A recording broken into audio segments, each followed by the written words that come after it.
നിങ്ങളോട് ഒരിക്കലും അനുമതി ചോദിക്കാതെ നിങ്ങളെ ജീവനോടെ നിർത്തുന്ന അവയവമാണ് നിങ്ങളുടെ ശ്വാസകോശം. ഓരോ ശ്വാസവും ഏകദേശം 60,000 മൈൽ നീളമുള്ള രക്തക്കുഴലുകളിലേക്ക് ഓക്സിജൻ തള്ളിവിടുന്നു. ശരീരത്തിലെ ഓരോ കോശത്തേക്കും ജീവൻ എത്തിക്കുന്ന ഒരു രക്തപാത. പക്ഷേ ഒരു കാര്യമാണ് നാം കൂടുതലായി ചിന്തിക്കാത്തത്.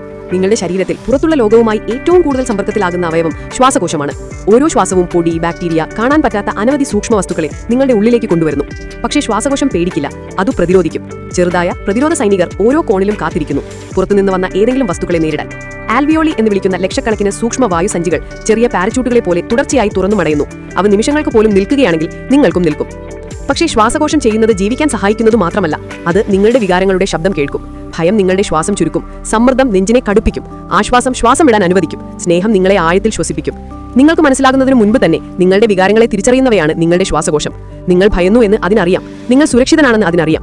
അതുകൊണ്ട് അടുത്ത തവണ നിങ്ങളൊരു ശ്വാസം എടുക്കുമ്പോൾ ഓർക്കൂ, നിങ്ങൾ വായു മാത്രം ശ്വസിക്കുന്നില്ല, നിങ്ങളുടെ ശ്വാസകോശം നിങ്ങൾക്കായി ശ്വസിക്കുന്നു. ഓരോ സെക്കൻഡും, ഓരോ നിമിഷവും, നിങ്ങൾ ജീവിക്കുന്ന ഓരോ ദിവസവും. Follow for more.